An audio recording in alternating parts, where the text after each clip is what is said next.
Bob ਬਲੈਕਮੈਨ ਨੇ British ਸਰਕਾਰ ਨੂੰ ਜਲਿਆਂਵਾਲਾ ਬਾਗ ਸਾਕੇ ਲਈ ਮੁਆਫੀ ਮੰਗਣ ਦੀ ਕੀਤੀ ਮੰਗ। ਅੱਜ ਹੋਇਆ ਐਸਜੀਪੀਸੀ ਦਾ ਬਜਟ ਇਜਲਾਸ, ਬੀਬੀ ਜਗੀਰ ਕੌਰ ਨੇ ਜਤਾਈ ਨਾਰਾਜ਼ਗੀ। ਰਿਹਾਈ ਤੋਂ ਬਾਅਦ ਕਿਸਾਨ ਆਗੂ ਸਰਵਣ ਸਿੰਘ ਪੰਧੇਰ ਦੀ ਅਹਿਮ press conference. Families gathered very peacefully in the Jallianwala Bagh to enjoy the sun, enjoy a day out with their families. General Dwyer, on behalf of the British Army, marched his troops in and ordered his troops to fire on those innocent people. 1,500 people were dead and 1,200 injured. Eventually, General Dwyer was disgraced for that stain on the British Empire. ਬਰਤਾਨੀਆ ਵਿੱਚ ਵਿਰੋਧੀ ਧਿਰ conservative party ਦੇ ਸੰਸਦ member Bob ਬਲੈਕਮੈਨ ਨੇ British ਸਰਕਾਰ ਨੂੰ 1919 ਦੇ ਜਲਿਆਂਵਾਲਾ ਬਾਗ ਸਾਕੇ ਲਈ ਭਾਰਤ ਦੇ ਲੋਕਾਂ ਤੋਂ ਰਸਮੀ ਤੌਰ ਤੇ ਮੁਆਫੀ ਮੰਗਣ ਲਈ ਕਿਹਾ ਹੈ। ਉਹਨਾਂ ਨੇ ਸੰਸਦ ਵਿੱਚ ਕਿਹਾ ਕਿ ਬ੍ਰਿਟਿਸ਼ ਸਰਕਾਰ ਨੂੰ 13 ਅਪ੍ਰੈਲ ਤੋਂ ਪਹਿਲਾਂ ਮੁਆਫੀ ਮੰਗਣੀ ਚਾਹੀਦੀ ਹੈ। ਅਗਲੇ ਮਹੀਨੇ ਜਲਿਆਂਵਾਲਾ ਬਾਗ ਸਾਕੇ ਦੀ 106ਵੀਂ ਬਰਸੀ ਮਨਾਈ ਜਾਵੇਗੀ। ਬ੍ਰਿਟਿਸ਼ ਸੰਸਦ ਬਲੈਕਮੈਨ ਨੇ ਆਪਣੇ ਭਾਸ਼ਣ ਦੀ ਵੀਡੀਓ ਵੀ ਸੋਸ਼ਲ ਮੀਡੀਆ ਤੇ ਸ਼ੇਅਰ ਕੀਤੀ ਹੈ। Now, on the 13th of April 1919, families gathered very peacefully in the Jallianwala Bagh to enjoy the sun, enjoy a day out with their families. General Dwyer, on behalf of the British Army, marched his troops in and ordered his troops to fire on those innocent people until they ran out of ammunition. MP Blackman ਨੇ ਕਿਹਾ ਕਿ ਜਲਿਆਂਵਾਲਾ ਬਾਗ ਕਤਲੇਆਮ British ਸਾਮਰਾਜ ਤੇ ਇੱਕ ਦਾਗ ਹੈ। ਇਸ ਵਿੱਚ 1500 ਲੋਕ ਮਾਰੇ ਗਏ ਸਨ ਅਤੇ 1200 ਲੋਕ ਜ਼ਖਮੀ ਹੋਏ ਸਨ। ਆਖਰਕਾਰ ਜਨਰਲ ਡਾਇਰ ਬ੍ਰਿਟਿਸ਼ ਸਾਮਰਾਜ ਤੇ ਇਸ ਦਾਗ ਲਈ ਬਦਨਾਮ ਸੀ। At the end of that massacre, 1,500 people were dead and 1,200 injured. Eventually, General Dwyer was disgraced for that stain on the British Empire. In 2019, the then Prime Minister, Theresa May, recognised this was a stain on British colonial rule in India. ਉਹਨਾਂ ਅੱਗੇ ਕਿਹਾ ਕਿ ਅੱਜ ਤੱਕ ਕਿਸੇ ਵੀ British ਪ੍ਰਧਾਨ ਮੰਤਰੀ ਨੇ ਜਲਿਆਂਵਾਲਾ ਬਾਗ ਸਾਕੇ ਲਈ ਮੁਆਫੀ ਨਹੀਂ ਮੰਗੀ ਹੈ। ਹਾਲਾਂਕਿ ਕਈ ਬ੍ਰਿਟਿਸ਼ ਨੇਤਾਵਾਂ ਨੇ ਸਮੇਂ-ਸਮੇਂ ਤੇ ਇਸ ਲਈ ਅਫਸੋਸ ਪ੍ਰਗਟ ਕੀਤਾ ਹੈ, ਪਰ ਅਧਿਕਾਰਤ ਤੌਰ ਤੇ ਕੋਈ ਮੁਆਫੀ ਨਹੀਂ ਮੰਗੀ ਗਈ ਹੈ। But could we have a statement in government time? The anniversary of this will be on the 13th of April this year when we're in recess. So could we have a statement from the government admitting to what went wrong and formally giving an apology to the people of India? ਸੋ ਮੈਂ ਸਮਝਦੀ ਹਾਂ ਕਿ ਅੱਜ ਇਹਨਾਂ ਨੇ ਬੜੀ ਇੱਕ ਤੇ ਬਦਸਲੂਕੀ ਕੀਤੀ। ਅਸੀਂ ਬੜੇ ਨਿਮਰਤਾ ਨਾਲ ਉੱਠ ਕੇ ਮਤਾ ਪਾਸ ਕਹਿਣ ਲੱਗੇ ਸੀ ਚਰਚਾ ਕਰੋ, ਲੇਕਿਨ ਉਹਨਾਂ ਨੇ ਸੁਣਵਾਈ ਨਹੀਂ ਕੀਤੀ। ਪ੍ਰਧਾਨ ਜੀ ਨੇ ਇੱਕਦਮ ਸਾਰੇ ਮਤੇ ਪੜ੍ਹਨੇ ਸ਼ੁਰੂ ਕਰਤੇ, ਅਸੀਂ ਫਿਰ ਵੀ ਸੁਣੇ। ਅਸੀਂ ਸਪੈਸ਼ਲ ਇਜਲਾਸ ਦੀ ਮੰਗ ਕਰਦੇ ਹਾਂ। ਜੇ ਇਹ ਨਹੀਂ ਬੁਲਾਉਣਗੇ 15 ਦਿਨਾਂ 'ਚ, ਫਿਰ ਅਸੀਂ ਆਪ 15 ਦਿਨਾਂ ਦਾ ਟਾਈਮ ਦੇ ਕੇ ਅਸੀਂ ਆਪਣਾ ਇਜਲਾਸ ਆਪ ਕਰਾਂਗੇ। ਸ਼੍ਰੋਮਣੀ ਗੁਰਦੁਆਰਾ ਪ੍ਰਬੰਧਕ ਕਮੇਟੀ ਦੇ ਸਾਲਾਨਾ ਬਜਟ ਇਜਲਾਸ ਵਿੱਚ ਅੱਜ 2025-26 ਲਈ 13 ਅਰਬ 86 ਕਰੋੜ 47 ਲੱਖ 80 ਹਜ਼ਾਰ ਰੁਪਏ ਦਾ ਪ੍ਰਸਤਾਵਿਤ ਬਜਟ ਪੇਸ਼ ਕੀਤਾ ਗਿਆ, ਜੋ ਕਿ ਪਿਛਲੇ ਸਾਲ ਨਾਲੋਂ 10% ਵੱਧ ਹੈ। ਬਜਟ ਸ਼੍ਰੋਮਣੀ ਕਮੇਟੀ ਦੇ ਜਨਰਲ ਸਕੱਤਰ ਸ਼ੇਰ ਸਿੰਘ ਮੰਡਵਾਲਾ ਨੇ ਪੇਸ਼ ਕੀਤਾ। ਆਪਣੀ ਬਜਟ ਸਪੀਚ ਵਿੱਚ ਮੰਡਵਾਲਾ ਨੇ ਕਿਹਾ ਕਿ ਇਸ ਵਿੱਤੀ ਸਾਲ ਵਿੱਚ ਅਨੁਮਾਨਿਤ ਖਰਚਾ 1376 ਕਰੋੜ 47 ਲੱਖ ਰੁਪਏ ਦਾ ਹੋਵੇਗਾ। ਇਸ ਨਾਲ ਸ਼੍ਰੋਮਣੀ ਕਮੇਟੀ ਦਾ ਆਮਦਨ ਨਾਲੋਂ 10 ਕਰੋੜ ਰੁਪਏ ਘੱਟ ਖਰਚ ਹੋਣ ਦਾ ਅਨੁਮਾਨ ਹੈ। 2025-26 ਦੇ ਸਾਲ ਲਈ ਇਹ ਜਿਹੜਾ ਬਜਟ ਆ ਪ੍ਰਪੋਜ਼ਡ ਉਹ ਪੇਸ਼ ਕੀਤਾ ਗਿਆ ਸਰਦਾਰ ਸ਼ੇਰ ਸਿੰਘ ਮੰਡ ਵੱਲੋਂ। ਇਸ ਸਾਲ ਦਾ ਜਿਹੜਾ ਬਜਟ ਆ ਸਾਡਾ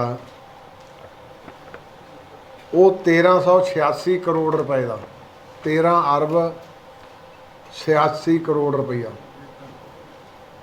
ਤੇ ਮੈਂ ਅਕਸਰ ਤੁਹਾਡੇ ਮੀਡੀਅਮ ਰਾਹੀਂ ਇਹ ਵੀ ਸੰਗਤਾਂ ਦੇ ਤੇ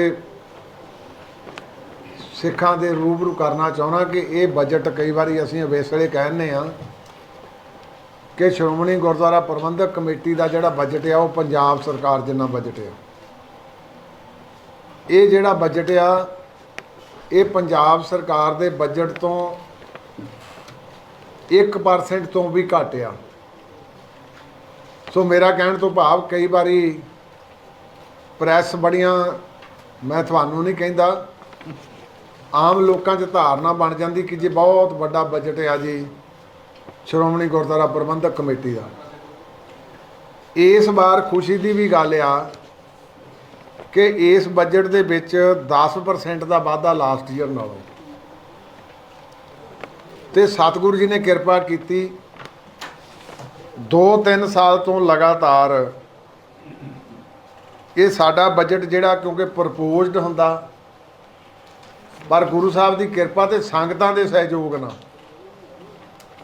ਇਹਦੇ ਵਿੱਚ ਸਾਡਾ ਤਕਰੀਬਨ ਸਰਪਲਸ ਰਹਿੰਦਾ ਰਿਹਾ, ਬਚਤ 'ਚ ਆਉਂਦਾ ਰਿਹਾ, ਜਿਹੜਾ ਕਿ ਇੱਕ ਗੁਰੂ ਸਾਹਿਬ ਦੀ ਮੈਂ ਸਮਝਦਾ ਅਪਾਰ ਕਿਰਪਾ ਤੇ ਬਖਸ਼ਿਸ਼ ਆ। ਸ਼੍ਰੋਮਣੀ ਕਮੇਟੀ ਦੇ ਬਜਟ ਇਜਲਾਸ ਵਿੱਚ ਤਖਤਾਂ ਦੇ ਜਥੇਦਾਰਾਂ ਦੀ ਨਿਯੁਕਤੀ, ਯੋਗਤਾ, ਕਾਰਜ ਖੇਤਰ ਅਤੇ ਸੇਵਾ ਮੁਕਤੀ ਆਦਿ ਬਾਰੇ ਨਿਯਮ ਬਣਾਉਣ ਲਈ ਪ੍ਰਵਾਨਗੀ ਦਿੱਤੀ ਗਈ।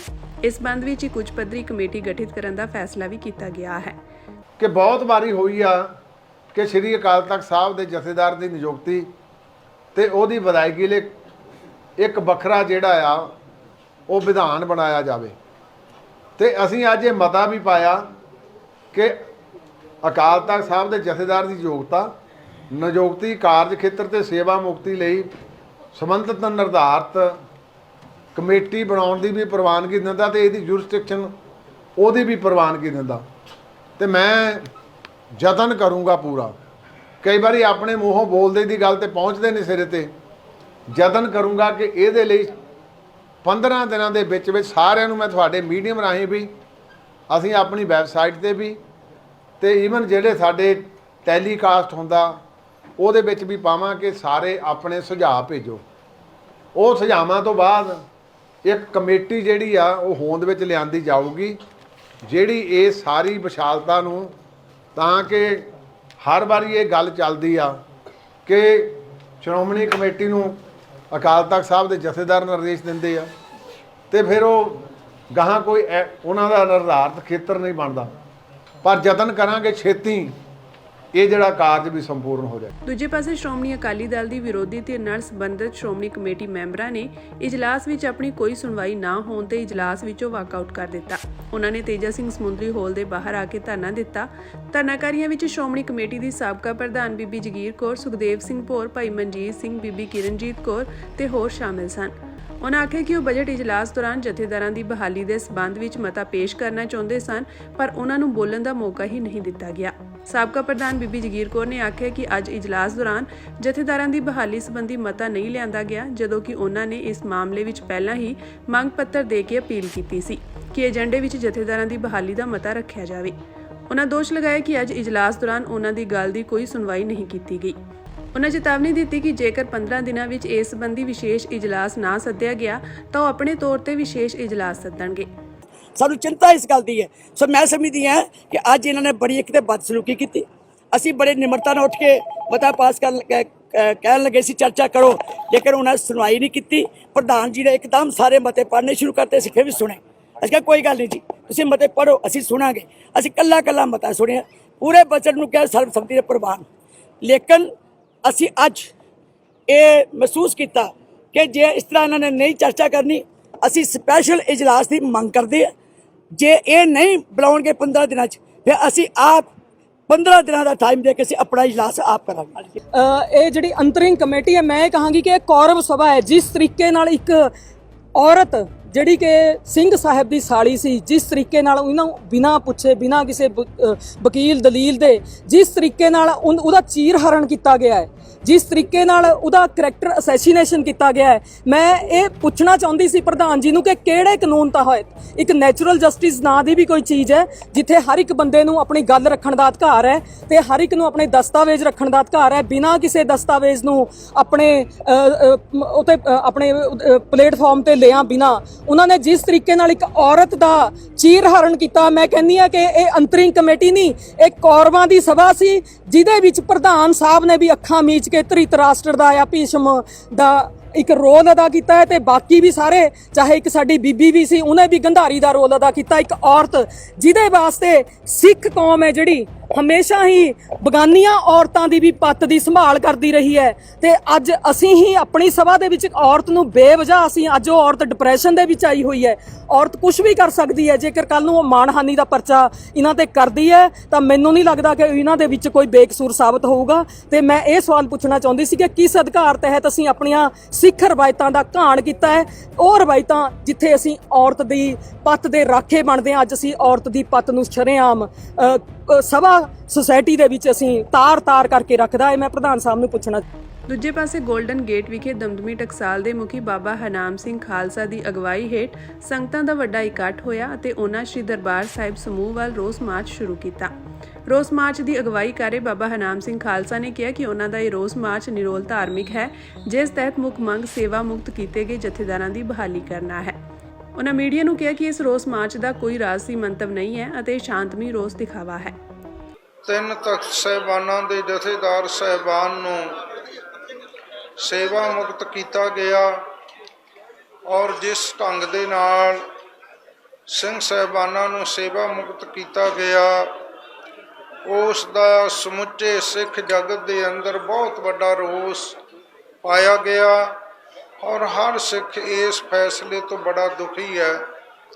ਮੈਂ ਇਹ ਗੱਲ ਸਮਝਦਾ ਹਾਂ ਕਿ ਸ਼੍ਰੋਮਣੀ ਗੁਰਦੁਆਰਾ ਪ੍ਰਬੰਧਕ ਕਮੇਟੀ ਦੇ ਪ੍ਰਧਾਨ ਸਰਦਾਰ ਹਰਜਿੰਦਰ ਸਿੰਘ ਜੀ ਧਾਮੀ ਉਹਨਾਂ ਦਾ ਅਸਤੀਫਾ ਦੇ ਜਾਣਾ ਵੀ ਇੱਕ ਵੱਡਾ ਕਾਰਨ ਬਣਿਆ, ਜਿਸ ਕਾਰਨ ਐਸਾ ਘਟਨਾਕ੍ਰਮ ਵਾਪਰਿਆ ਜਿਸ ਨਾਲ ਹਰ ਸਿੱਖ ਦਾ ਹਿਰਦਾ ਅੱਜ ਦੁਖੀ ਹੈ।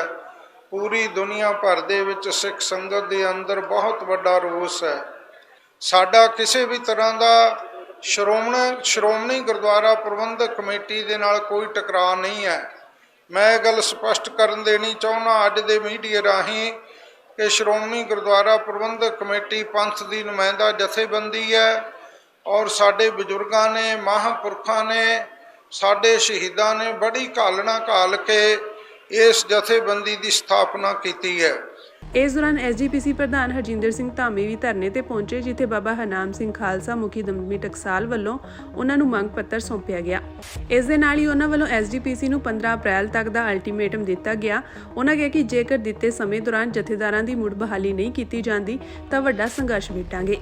ਅਸੀਂ ਆਪਣੀ ਔਰ ਪੰਥ ਦੀ, ਦੁਨੀਆ ਭਰ ਦੇ ਸਿੱਖਾਂ ਦੀ ਇਹ ਆਵਾਜ਼ ਉਠਾਉਣ ਆਏ ਹਾਂ ਕਿ ਸਿੰਘ ਸਾਹਿਬਾਨਾਂ ਨੂੰ ਦੁਬਾਰਾ ਬਹਾਲ ਕੀਤਾ ਜਾਏ ਔਰ ਮੈਂ ਇਹ ਅੱਜ ਦੇ ਮਤੇ ਵਿੱਚ ਇਹ ਵੀ ਬੇਨਤੀ ਕੀਤੀ ਗਈ ਹੈ ਕਿ ਤਖਤ ਸਾਹਿਬਾਨਾਂ ਦੇ ਜਥੇਦਾਰ ਸਾਹਿਬਾਨਾਂ ਨੂੰ ਸੇਵਾ ਸੌਂਪਣ ਦਾ ਔਰ ਸੇਵਾ ਮੁਕਤ ਕਰਨ ਦਾ ਵਿਧੀ ਵਿਧਾਨ ਬਣਨਾ ਚਾਹੀਦਾ ਔਰ ਮੈਂ ਇਸ ਗੱਲ ਦੀ ਪ੍ਰਧਾਨ ਸਾਹਿਬ ਜੀ ਸਰਦਾਰ ਹਰਜਿੰਦਰ ਸਿੰਘ ਧਾਮੀ ਜੀ ਦੀ ਅੱਜ ਦੀ ਇਕੱਤਰਤਾ ਵੱਲੋਂ ਪ੍ਰਸ਼ੰਸਾ ਕਰਦਾ ਹਾਂ ਕਿ ਉਹਨਾਂ ਨੇ ਵਿਸ਼ਵਾਸ ਦਿਵਾਇਆ ਪਿਛਲੇ ਦਿਨੀ ਕਿ ਸਮੁੱਚੀਆਂ ਸਿੱਖ ਸੰਗਤਾਂ ਦੀ, ਸਿੱਖ ਸੰਪਰਦਾਵਾਂ ਦੀ, ਨਿਹੰਗ ਸਿੰਘ ਜਥੇਬੰਦੀਆਂ ਦੀ, ਸਿੰਘ ਸਭਾਵਾਂ ਔਰ ਪੰਥਕ ਜਥੇਬੰਦੀਆਂ, ਸਿੱਖ ਵਿਦਵਾਨਾਂ ਦੀ ਰਾਏ ਨਾਲ ਸਿੰਘ ਸਾਹਿਬਾਨਾਂ ਨੂੰ ਸੇਵਾ ਸੰਭਾਲਣ ਦਾ ਔਰ ਉਹਨਾਂ ਨੂੰ ਵਿਦਾਇਗੀ ਦੇਣ ਦਾ ਵਿਧੀ ਵਿਧਾਨ ਬੜੀ ਜਲਦੀ ਬਣਾਇਆ ਜਾਏਗਾ।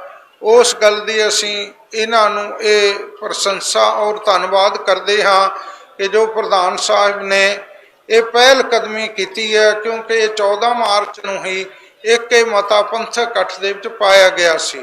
ਅਗਰ 15 ਅਪ੍ਰੈਲ ਦਿਨ ਮੰਗਲਵਾਰ 2025 ਤੋਂ ਪਹਿਲਾਂ ਇਹਨਾਂ ਨਿਯੁਕਤੀਆਂ ਨੂੰ ਬਹਾਲ ਨਹੀਂ ਕੀਤਾ ਜਾਂਦਾ, ਭਾਵ ਸਿੰਘ ਸਾਹਿਬਾਨਾਂ ਨੂੰ ਬਹਾਲ ਨਹੀਂ ਕੀਤਾ ਜਾਂਦਾ, ਉਹਨਾਂ ਨੂੰ ਸਨਮਾਨ ਪੂਰਵਕ ਸੇਵਾਵਾਂ ਨਹੀਂ ਦੁਬਾਰਾ ਸੌਂਪੀਆਂ ਜਾਂਦੀਆਂ, ਫਿਰ ਅਗਲਾ ਪ੍ਰੋਗਰਾਮ ਸਮੁੱਚਾ ਸੰਤ ਸਮਾਜ, ਸਿੱਖ ਸੰਪਰਦਾਵਾਂ, ਨਿਹੰਗ ਸਿੰਘ ਜਥੇਬੰਦੀਆਂ, ਚੀਫ ਖਾਲਸਾ ਦੀਵਾਨ, ਦਿੱਲੀ ਸਿੱਖ ਗੁਰਦੁਆਰਾ ਪ੍ਰਬੰਧਕ ਕਮੇਟੀ, ਹਰਿਆਣਾ ਸਿੱਖ ਗੁਰਦੁਆਰਾ ਪ੍ਰਬੰਧਕ ਕਮੇਟੀ ਅਤੇ ਸਿੱਖ ਸੰਗਤਾਂ ਦੇ ਰਾਏ ਮਸ਼ਵਰੇ ਨਾਲ ਅਗਲੇ ਸੰਘਰਸ਼ ਦੀ ਰੂਪਰੇਖਾ ਆਉਣ ਵਾਲੇ ਸਮੇਂ ਵਿੱਚ ਉਲੀਕੀ ਜਾਏਗੀ।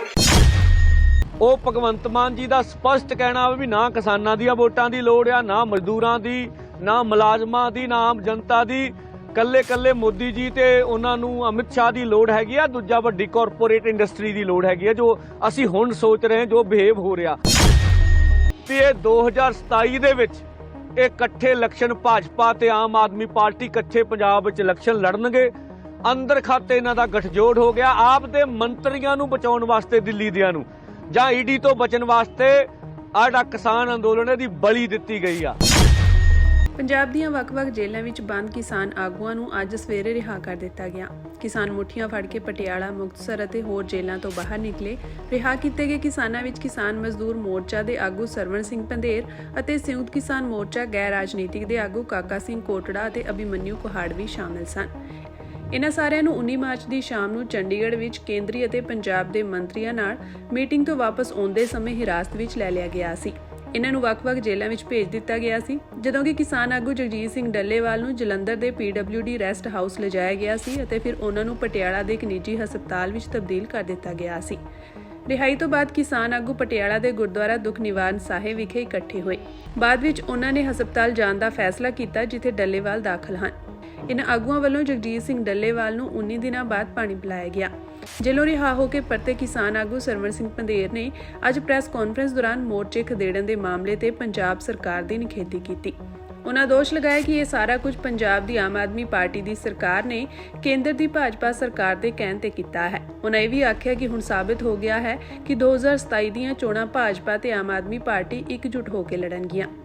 1947 ਤੋਂ ਬਾਅਦ ਵੀ ਕੇਂਦਰ ਨਾਲ ਮੀਟਿੰਗ ਕਰਨ ਗਏ ਹੋਣ ਆਗੂ ਔਰ ਲੜਾਈ ਹੋਵੇ ਕੇਂਦਰ ਨਾਲ ਔਰ ਪੰਜਾਬ ਦੀ ਸਰਕਾਰ ਪਿਛਲੇ 13 ਮਹੀਨਿਆਂ ਤੋਂ ਇਹ ਕਾਂ ਵਾਂਗ ਰੌਲਾ ਪਾਉਂਦੀ ਹੋਵੇ ਵੀ ਇਹਨਾਂ ਦਾ ਸੰਘਰਸ਼ ਕੇਂਦਰ ਨਾਲ ਆ ਔਰ ਇਹੀ ਭਗਵੰਤ ਮਾਨ ਜੀ ਲਾਹਾ ਲੈਂਦੇ ਹੋਣ ਪੂਰੀ ਆਮ ਆਦਮੀ ਪਾਰਟੀ, ਅਮਨ ਅਰੋੜਾ ਜੀ ਵਰਗੇ ਬੰਦੇ ਵੀ ਇਹ ਕੇਂਦਰ ਕਿਸਾਨਾਂ ਨਾਲ ਜ਼ੁਲਮ ਕਰ ਰਿਹਾ ਵਾ, ਕੇਂਦਰ ਕਿਸਾਨਾਂ ਦੀਆਂ ਮੰਗਾਂ ਨਹੀਂ ਮੰਨ ਰਿਹਾ ਵਾ ਔਰ ਕੇਂਦਰ ਨੇ ਕੰਧਾਂ ਕੱਢ ਕੇ ਇਹ ਸੜਕਾਂ ਰਕਵਾਈਆਂ ਹੋਈਆਂ ਨੇ।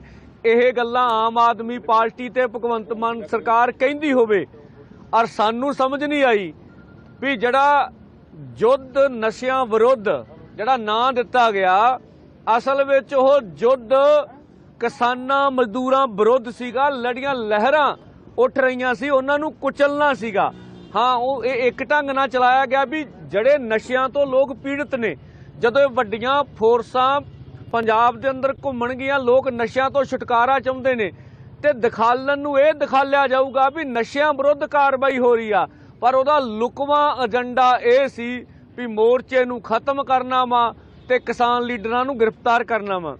ਔਰ ਇਹ ਤੋਂ ਬਾਅਦ ਜਦੋਂ ਮੀਟਿੰਗ ਤੋਂ ਬਾਅਦ ਅਸੀਂ 2 ਮੰਤਰੀਆਂ ਨੂੰ ਸਪੈਸ਼ਲ ਸੱਦਿਆ ਸੀ। ਮੇਰਾ ਸਾਫ਼ ਮੰਨਣਾ ਵਾ ਵੀ ਭਗਵੰਤ ਮਾਨ ਸਰਕਾਰ ਮੋਦੀ ਸਰਕਾਰ ਨਾਲ ਰਲ ਗਈ ਆ। ਉਹ ਭਗਵੰਤ ਮਾਨ ਜੀ ਦਾ ਸਪਸ਼ਟ ਕਹਿਣਾ ਵੀ ਨਾ ਕਿਸਾਨਾਂ ਦੀਆਂ ਵੋਟਾਂ ਦੀ ਲੋੜ ਆ, ਨਾ ਮਜ਼ਦੂਰਾਂ ਦੀ, ਨਾ ਮੁਲਾਜ਼ਮਾਂ ਦੀ, ਨਾ ਆਮ ਜਨਤਾ ਦੀ।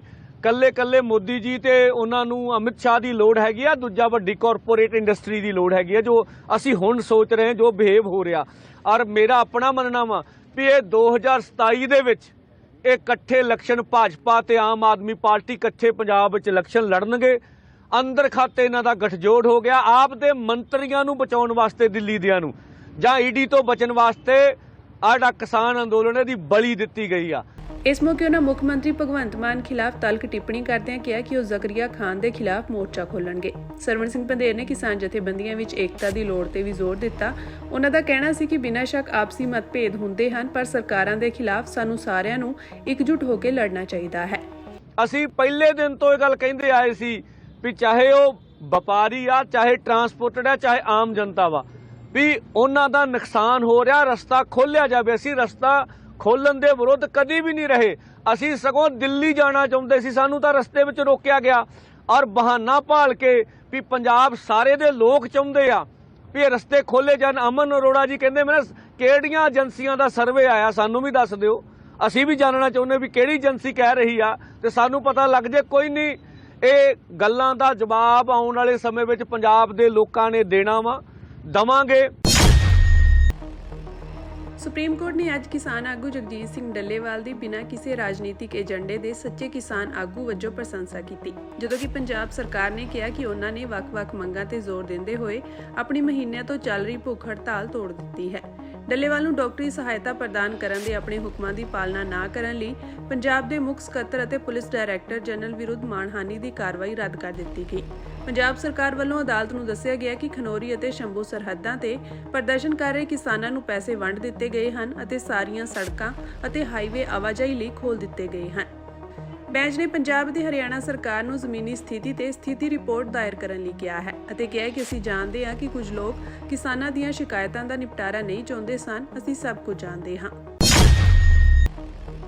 2023 ਵਿੱਚ ਥਾਣਾ ਅਜਨਾਲਾ ਤੇ ਹੋਏ ਹਮਲੇ ਦੇ ਮਾਮਲੇ ਵਿੱਚ ਅਜਨਾਲਾ ਪੁਲਿਸ ਵੱਲੋਂ 39 ਨੰਬਰ FIR ਵਿੱਚ ਸਾਂਸਦ ਭਾਈ ਅੰਮ੍ਰਿਤਪਾਲ ਸਿੰਘ ਦੇ 8 ਸਾਥੀਆਂ ਨੂੰ ਜੁਡੀਸ਼ੀਅਲ ਹਿਰਾਸਤ ਲਈ ਭੇਜ ਦਿੱਤਾ ਗਿਆ।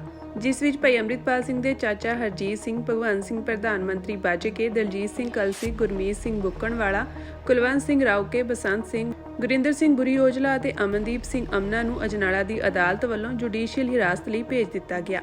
ਇਸ ਸੰਬੰਧੀ ਜਾਣਕਾਰੀ ਦਿੰਦੇ ਹੋਏ ਡੀਐਸਪੀ ਅਜਨਾਲਾ ਗੁਰਿੰਦਰ ਸਿੰਘ ਨੇ ਕਿਹਾ ਕਿ ਅਜਨਾਲਾ ਥਾਣੇ ਵਿੱਚ ਦਰਜ 39 ਨੰਬਰ FIR ਵਿੱਚ 8 ਲੋਕਾਂ ਨੂੰ ਪੇਸ਼ ਕੀਤਾ ਗਿਆ ਹੈ, ਜਿੱਥੇ ਅਦਾਲਤ ਵੱਲੋਂ ਇਹਨਾਂ ਨੂੰ 14 ਦਿਨ ਦੀ ਜੁਡੀਸ਼ੀਅਲ ਕਸਟਡੀ ਤੇ ਭੇਜ ਦਿੱਤਾ ਗਿਆ ਹੈ, ਜਿਸ ਨੂੰ ਲੈ ਕੇ ਉਹਨਾਂ ਕਿਹਾ ਕਿ ਪਹਿਲਾਂ ਦੇ ਰਿਮਾਂਡ ਦੌਰਾਨ ਵੀ ਪੁੱਛਗਿੱਛ ਵਿੱਚ ਕਾਫੀ ਜਾਣਕਾਰੀਆਂ ਇਹਨਾਂ ਕੋਲੋਂ ਮਿਲੀਆਂ ਹਨ, ਜਿਸ ਨੂੰ ਲੈ ਕੇ ਪੁਲਿਸ ਵੱਲੋਂ ਮਾਮਲੇ ਦੀ ਜਾਂਚ ਕੀਤੀ ਜਾ ਰਹੀ ਹੈ।